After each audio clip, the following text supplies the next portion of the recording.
You do that Why? without imposing fair trade as opposed to Why free could we not beat China? Whose labor is better?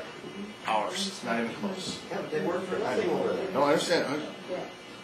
Bear with me here.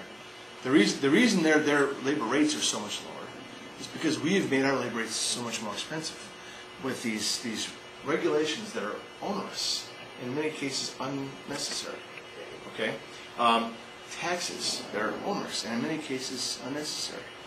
Our cost of labor in the United States, based on what our companies and what our corporations have to incur just to do business here, is what drives labor overseas. Because our companies can't afford to keep labor here. But if we made it affordable for companies to hire American labor, if we took away some of the regulations, if we reduced some of the tax burden, or all of the tax burden, or a lot of it anyway, labor would flock back to the United States from American companies that have gone overseas. Foreign companies that recognize the labor is so much better here would bring their jobs here faster than we could possibly fill all their plants. So fair trade and free trade can be the same just by recognizing that we've handicapped ourselves. Our government has handicapped our economy in that respect. Sir. I don't know how true this is because I heard it on the radio a while back. But at least you didn't read it on the internet. We signed an agreement, a trade agreement with China, that when we sell a car over there, it's tariffed at 25%. And I can't remember what we get. We get like 2% or 8% tariff on it. No. Well, why would we do something so stupid? You can't. That's not even reasonable. Mm-hmm. But we do this kind of stuff all the time. The reason we would do something that stupid is we have a government full of people who have never run a business. We've got a government full of people who have never actually operated within the private sector. We've got career senators who've been there 50 years and done nothing but serve in the United States Senate. They have no actual relation to anything outside the walls of the Senate chamber. Understood. That's why I don't want them controlling the bank. Yeah, I agree, but again, so remember your paradigm. Your paradigm is the current situation, right? It's not like we can turn off the Fed, turn on a federally controlled by the people type of bank overnight with the same people still in office. We can't do that. That would be impossible. When you talk about infinite, sky's the limit on currency, because we don't want to limit ourselves. Don't you think that part of the reason wages are so difficult for Americans to compete with is because of the absolutely out of control inflation that we have? 2.1% is silly.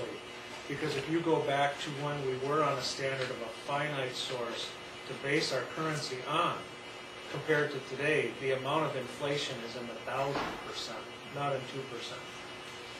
So, in other words, would there be a more competitive wage situation if we did go back and base it on a tangible object, on a finite object, and it wouldn't necessarily limit economic growth?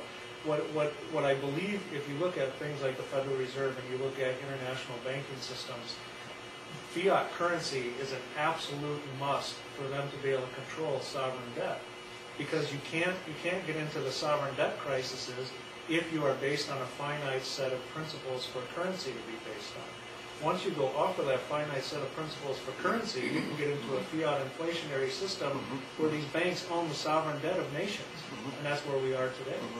So would you consider maybe thinking about that issue of an unlimited currency, fiat currency, as compared to a tangible asset? That's always the trade-off, right?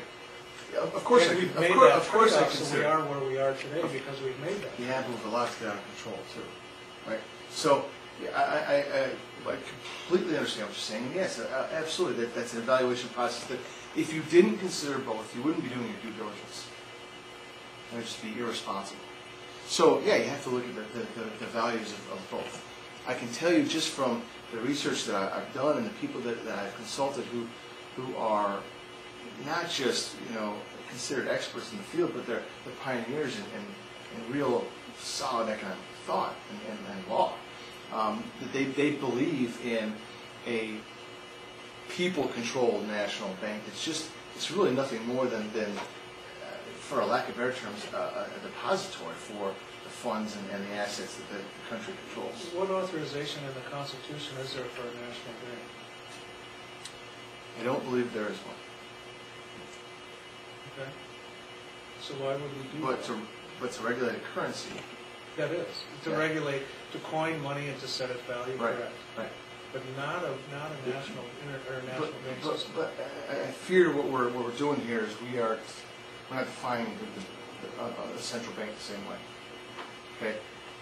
I think you're still looking at it from the paradigm of what a Fed is right now. And that's not what I'm talking about at all. Well, if you have a central bank system controlled by the government, that means by default, they're going to control the loan value and everything else. You're going to have corporations and companies beholden to the government and vice versa. Why does that mean that they're going to be controlling it? Because they will be controlling it. Natural market forces can't control it? Not when you have a federal government that is setting a central bank policy. I disagree. That's why the founders didn't put it in the Constitution. Dave, we'll just ask you to think about it. And that's what I truly. Any other questions? I know we kept Dave a long time. He did a good job, and I said he had a headache. So, He's still smiling. so we probably gave him the headache, but we appreciate his participation. So, Good sport. Thank you all very much. I really appreciate it.